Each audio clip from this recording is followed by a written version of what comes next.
Hello and welcome everyone to my channel.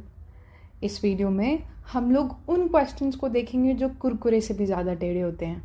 NEET में सबसे ज़्यादा परेशानी आपको यही क्वेश्चंस करेंगे, पर सबसे ज़्यादा आसान भी यही होते हैं। तो चलते हैं, शुरू करते हैं असर्शन एंड रीजनिंग क्वेश्चन से। तो आपके दिमाग में जब सवाल आता होगा कि असर्शन एंड रीजनिंग क्वेश्चंस को करने का तरीका क्या है, तो देखिए, सबसे पहले तो रीज़न को अपने हाथ से छुपा लीजिए, फिर असर्शन को पढ़िए और पढ़ते ही अपने आप से सवाल कीजिए, क्यों, ऐसा क्यों हो रहा है। क्यों का अगर जवाब आ जाए आपके दिमाग में और वही जवाब अगर रीज़न में लिखा है, तो आपका बहुत ऑब्वियस सा आंसर क्या, both assertion and reason are correct and reason is the correct explanation of assertion होगा। नहीं तो हमारे पास 4 और ऑप्शंस होते हैं, जिसमें से एक होता है कि both assertion and reason are correct but reason is not the correct explanation, या फिर असर्शन करेक्ट है रीजन रॉन्ग है, या फिर रीजन करेक्ट है असर्शन रॉन्ग है, या फिर दोनों ही फॉल्स। ठीक, तो चलते हैं, शुरू करते हैं एटॉमिक स्ट्रक्चर के असर्शन एंड रीजनिंग से। और ये रहा आपकी स्क्रीन पर पहला क्वेश्चन। तो पहला क्वेश्चन कहता है कि all isotopes of an element have the same mass number. गलत। आइसोटोप्स वो होते हैं जिनका एटॉमिक नंबर सेम होता है पर मास नंबर अलग अलग होता है। जैसे बात करते हैं 1H1 की, 2H1 की और 3H1।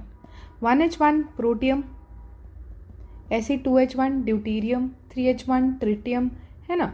तो इन सब में कॉमन चीज़ क्या है, सबका एटॉमिक नंबर क्या है, सेम, पर डिफरेंस किस में है, मास नंबर में। सबका मास नंबर अलग अलग है। तो असर्शन तो क्या हो गया, false. Assertion is not true. आगे reason, isotopes are atoms of the same element with different number of neutrons. सही बात है, क्योंकि मास नंबर अलग अलग होगा तो नंबर ऑफ न्यूट्रॉन्स डिफरेंट होंगे, बिल्कुल सही बात है। Hence but the same number of protons, ये भी सही बात है। Hence the same mass number, गलत। लास्ट में जाके गड़बड़ कर गया, मास नंबर सेम नहीं होता है ना। तो रीजन भी क्या है, फॉल्स। ठीक, अगले क्वेश्चन पे चलते हैं। नेक्स्ट क्वेश्चन कह रहा है, इन an atom electrons do not spiral into the nucleus despite being negatively charged. Correct statement है। अगर ऐसा होता तो एटम स्टेबल ही ना होते, आप और हम एग्जिस्ट ही नहीं करते, है ना। पर ऐसा नहीं होता है। ये रदरफोर्ड के मॉडल का एक ड्रॉबैक था, जो कहता है क्योंकि एक इलेक्ट्रॉन एक चार्ज पार्टिकल है और एक charge particle electromagnetic radiation emit करता है, तो होना क्या चाहिए था, इलेक्ट्रॉन ऐसे घूम रहा होता है न्यूक्लियस के आसपास, घूमते घूमते एनर्जी एमिट करते करते करते करते फाइनली ये आके न्यूक्लियस के साथ टकरा जाता, पर ऐसा नहीं होता है। तो असर्शन क्या है, ट्रू स्टेटमेंट है। रीजन की बात करते हैं। रीजन कहता है कि this is because electrons move in specific energy levels around the nucleus maintaining stability due to the balance between centripetal force and electrostatic attraction. बिल्कुल सही बात है। तो न्यूक्लियस और इलेक्ट्रॉन के बीच में होता क्या है, क्योंकि न्यूक्लियस पॉजिटिवली चार्ज्ड है और इलेक्ट्रॉन एक नेगेटिवली चार्ज स्पीशीज है ना। तो पॉजिटिव और नेगेटिव के बीच में क्या होगी, अट्रैक्शन। और उस अट्रैक्शन को कौन बैलेंस करता है, सेंट्रीपिटल फोर्स। तो इस इलेक्ट्रॉन पे इस तरफ लग रहा है फोर्स ऑफ अट्रैक्शन और इस तरफ लग रहा है क्या, सेंट्रीपिटल फोर्स, जिसकी वजह से इलेक्ट्रॉन एक फिक्स्ड ऑर्बिट में घूम पाता है। तो अगर मैं पूछूं कि असर्शन सही है, बिल्कुल सही है। असर्शन के सही होने का रीजन क्या है, एटम स्टेबल क्यों होता है, क्योंकि इलेक्ट्रॉन एक पर्टिकुलर ऑर्बिट में घूम पाता है। किस वजह से, क्योंकि उसका सेंट्रीपिटल फोर्स और इलेक्ट्रोस्टैटिक फोर्स ऑफ अट्रैक्शन एक दूसरे को बैलेंस कर देते हैं।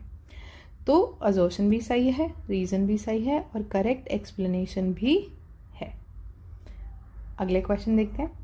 अगला क्वेश्चन कह रहा है कि electron transition from a higher energy level to a lower one results in the emission of electromagnetic radiation. एकदम करेक्ट स्टेटमेंट है। हमने पढ़ा है कि यह न्यूक्लियस के आसपास जो ऑर्बिट्स होते हैं वो ऑर्बिट्स कंसेंट्रिकली अरेंज्ड रहते हैं, हाँ या ना। न्यूक्लियस के आसपास जिनमें इलेक्ट्रॉन्स घूमते हैं वो ऑर्बिट्स न्यूक्लियस के ऊपर कंसेंट्रिकली अरेंज रहते हैं। अब जैसे जैसे हम न्यूक्लियस से दूर जाते हैं ऑर्बिट्स की एनर्जी बढ़ती है। तो ये E1, ये E2, ये E3, तो हमें पता है E3 की वैल्यू E2 से ज़्यादा होगी, E2 की वैल्यू E1 से ज़्यादा होगी। तो जब इलेक्ट्रॉन E3 से E1 पर आएगा, E3 से E1 पर आएगा तो हायर एनर्जी लेवल से लोअर एनर्जी लेवल पे आ रहा है, तो ऑब्वियसली एनर्जी उसको लूज करनी पड़ेगी। तो एनर्जी वो किस फॉर्म में लूज करता है? इलेक्ट्रोमैग्नेटिक रेडिएशन की फॉर्म में, यानी कि फोटॉन्स निकलेंगे एक पर्टिकुलर फ्रीक्वेंसी के, और वो फ्रीक्वेंसी कौन सी होगी? वो फ्रीक्वेंसी होगी इस एनर्जी डिफरेंस के कॉरस्पॉन्डिंग, हाँ या ना? ठीक है, तो अगर जो मैंने एक्सप्लेनेशन दी वो रीजन में दिया हुआ है, लिखा हुआ है, तो असर्शन सही है, रीजन भी सही होगा, रीजन करेक्ट, एक्सप्लेनेशन भी होनी चाहिए। तो देखते हैं। तो रीजन कह रहा है when an electron moves to a lower energy level it releases energy in the form of photon, correct, whose frequency is directly proportional to the energy difference between the initial and final state। ये भी correct है। तो दोनों statements true है और reason assertion का correct explanation भी है। ठीक, अपने फोर्थ क्वेश्चन पे चलते हैं। तो फोर्थ क्वेश्चन कह रहा है the concept of quantised energy levels in an atom is essential to explain the line spectra observed in emission और एब्जॉर्प्शन एक्सपेरिमेंट्स। एकदम सही है। क्यों? क्योंकि देखिए, हमें पता है कि एटम के अंदर जो इलेक्ट्रॉन होता है वो एक पर्टिकुलर एनर्जी लेवल्स पर होता है। हाँ, बोहर ने यही कहा था। अब जब इलेक्ट्रॉन ट्रांजिशन करेगा लोअर एनर्जी लेवल से हायर पे जाएगा तो उसको एनर्जी चाहिए ना, तो वो कहाँ से एनर्जी एब्जॉर्ब करेगा? फोटॉन से एनर्जी एब्जॉर्ब करेगा। अब जब वो हायर से लोअर में आएगा तो क्या करेगा? एनर्जी एमिट करेगा। कहाँ से एमिट करेगा? किस फॉर्म में एमिट करेगा? सॉरी, फोटॉन की फॉर्म में एमिट करेगा, इलेक्ट्रोमैग्नेटिक रेडिएशन की फॉर्म में एमिट करेगा, है ना। अब अगर आप एमिशन और एब्जॉर्प्शन स्पेक्ट्रम देखें तो एमिशन स्पेक्ट्रा में हमें वो लाइंस मिलती हैं जिसके कॉरस्पॉन्डिंग एनर्जी एमिट हुई है। यानी कि मान लो अगर इलेक्ट्रॉन E3 से E1 पे आया तो एनर्जी डिफरेंस कितना होगा? E3 माइनस E1, है ना। इसके कॉरस्पॉन्डिंग जो फोटोन होगा उसकी फ्रीक्वेंसी कितनी होगी? h न्यू, निकाल सकते हैं। और ये फ्रीक्वेंसी हमें एमिशन स्पेक्ट्रा में दिख जाएगी। ऐसे ही अगर हम एब्जॉर्प्शन स्पेक्ट्रा की बात करें तो एब्जॉर्प्शन स्पेक्ट्रा में क्या होता है? जो लाइट या जो फ्रीक्वेंसी की लाइट एटम एब्जॉर्ब करता है वो ब्लैक लाइन से दिख जाती है ना। तो अगर यही चीज हमारी रीजन में लिखी हुई है तो बहुत बढ़िया होगा। तो पढ़ते हैं रीजन। रीजन कहता है each line in a spectrum corresponds to a transition of an electron between two energy levels emitting or absorbing energy in discrete packets or quanta. बिल्कुल सही है। तो हमारा असर्शन भी सही है, रीजन भी सही है, और रीजन करेक्ट एक्सप्लेनेशन भी है। अगले क्वेश्चन पे चलें। तो नेक्स्ट क्वेश्चन कहता है The Heisenberg's uncertainty principle states that it is impossible to simultaneously determine both the exact position and momentum of a particle। एकदम करेक्ट स्टेटमेंट है ना।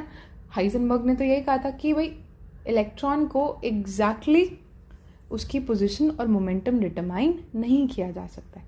अब इस चीज़ को समझना थोड़ा, है ना। जैसे हमारे पास न्यूक्लियस है, न्यूक्लियस के आसपास एक इलेक्ट्रॉन मजे से घूम रहा है।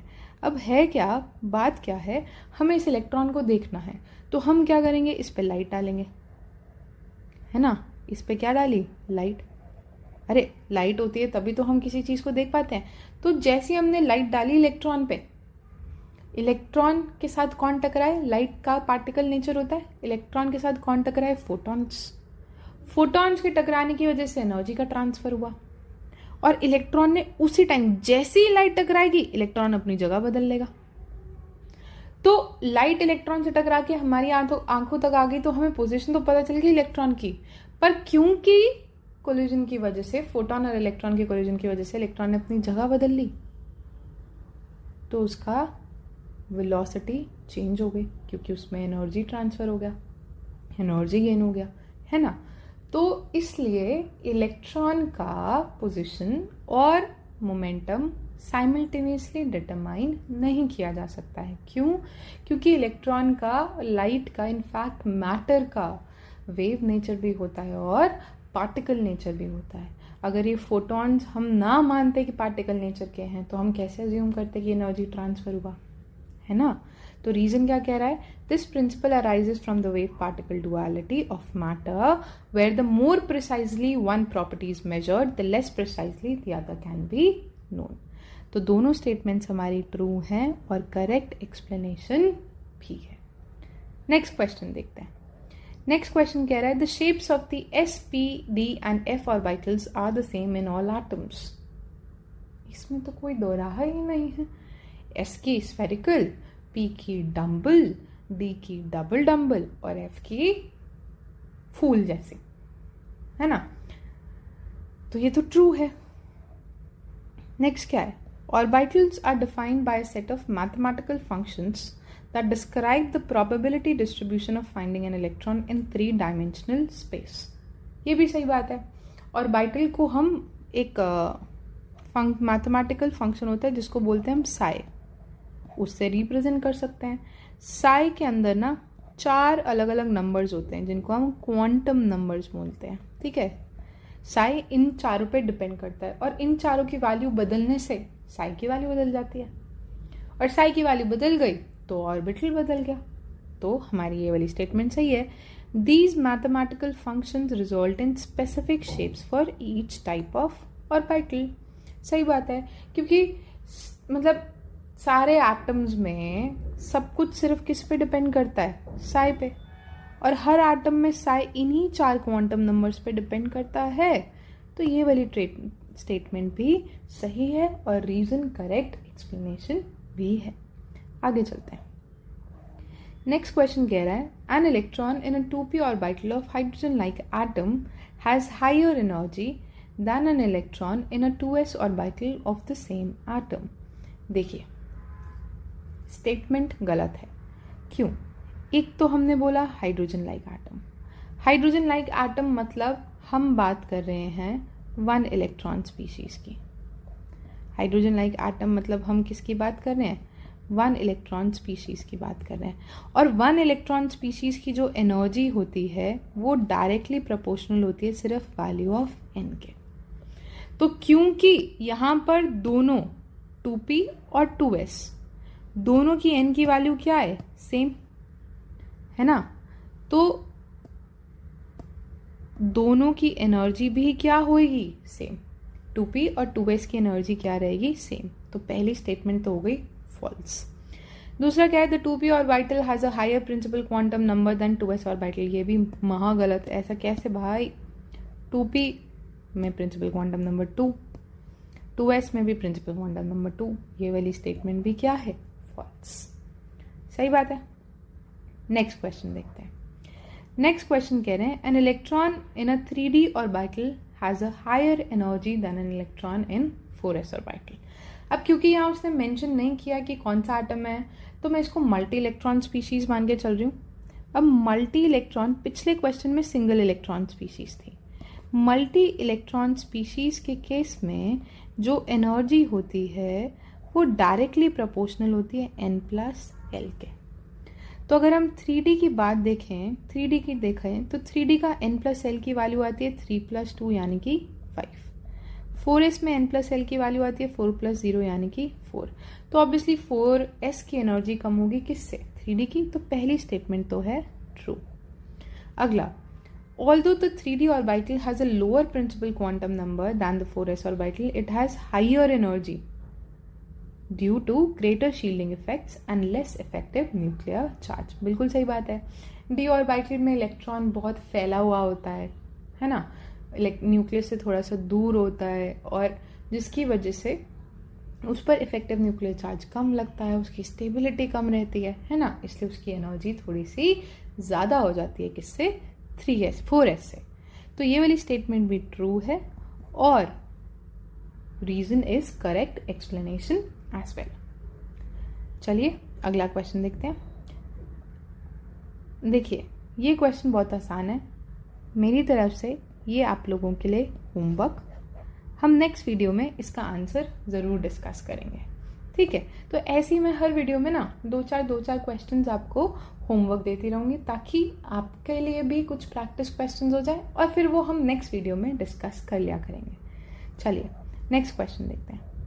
नेक्स्ट कह रहा है electrons in the same subshell of an atom have identical energies. बिल्कुल सही बात है। जैसे अगर हम मान लीजिए हम पी सबशेल की बात करते हैं, तो पी सबशेल में 3 ऑर्बिटल्स हैं। कौन कौन से? P X, P Y, P Z. अब इलेक्ट्रॉन इन तीनों में रहे तो तीनों में रहने में उसकी एनर्जी क्या रहेगी? सेम। चाहे इलेक्ट्रॉन पी एक्स का हो, चाहे पी वाई का हो, चाहे पी जेड का हो, एनर्जी डिफर नहीं करती। क्यों? क्योंकि एनर्जी हमने देखा था किस पे डिपेंड करती है? सिर्फ एन की और एल की वैल्यू पे। ठीक है, आगे नेक्स्ट कह रहा है electrons in the same subshell have the same principal quantum number N. सही बात है। Azimuthal quantum number L. बिल्कुल सही बात है। Magnetic quantum number M L resulting in identical energies. ये स्टेटमेंट गलत होगी कि magnetic quantum number M L different होता है। ठीक है, तो जैसे पी एक्स का हम -1 ले लेते हैं और पी वाई का +1 ले लेते हैं और पी जेड का 0 ले लेते हैं, मैग्नेटिक क्वांटम नंबर की वैल्यू, है ना। तो अब एनर्जी तो मैग्नेटिक क्वांटम नंबर पर डिपेंड नहीं कर रही है, तो रीजन हमारा क्या हो गया? फॉल्स। और असर्शन क्या है? ट्रू। ठीक, चलिए नेक्स्ट क्वेश्चन देखते हैं। अब ये वाला क्वेश्चन भी आप लोगों के लिए होमवर्क, बहुत आसान क्वेश्चन है, करिएगा ज़रूर। हम नेक्स्ट वीडियो में डिस्कस करेंगे इसे। अगला देखते हैं। ये भी सीधा डायरेक्ट है, कुछ नया कॉन्सेप्ट नहीं है इसमें या कुछ भी घुमा फिरा के नहीं पूछा गया। चलिए अगला। ये क्वेश्चन कहता है कि the electron cloud in an atom is determined by the probability distribution of electrons. बिल्कुल सही बात है। तो साइंटिस्ट ने सबसे पहले क्या किया था, उन्होंने ना प्रोबेबिलिटी डिस्ट्रीब्यूशन का ग्राफ बनाया। तो प्रोबेबिलिटी डेंसिटी हमें पता है कौन बताता है? साई स्क्वायर बताता है। उन्हें साई स्क्वायर वर्सेस आर का ग्राफ बनाया। ठीक है, जैसे 1s ऑर्बिटल के लिए साई स्क्वायर वर्सेस आर का ग्राफ कैसा दिखता है? ऐसा, है ना।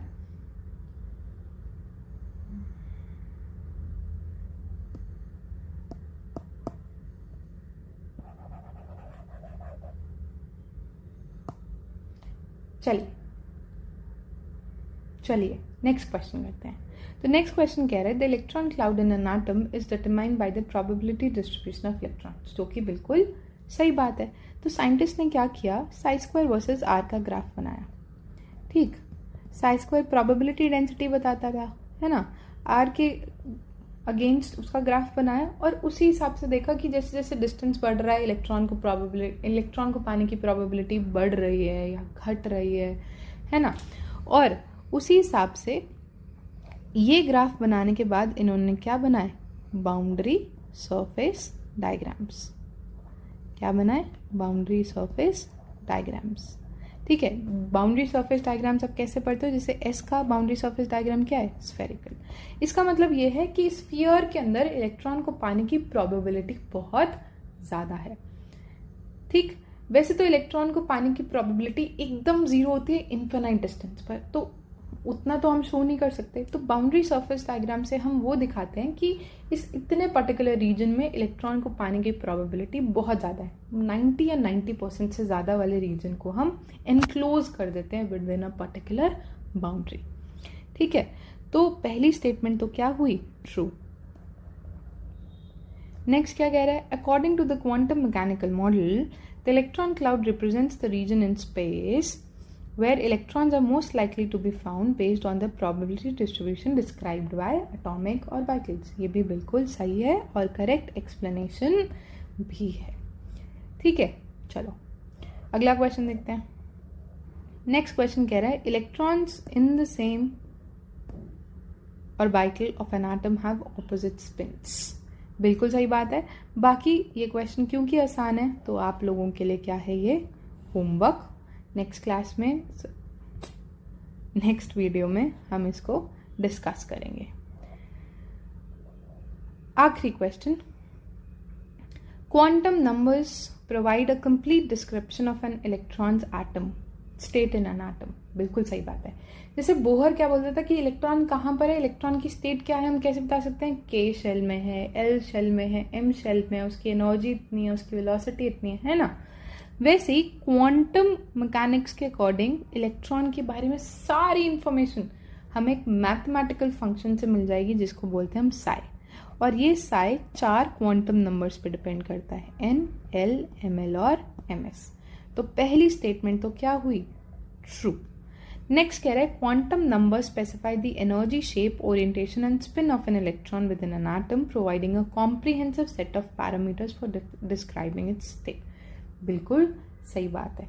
तो रीजन भी ट्रू है और करेक्ट एक्सप्लेनेशन भी है।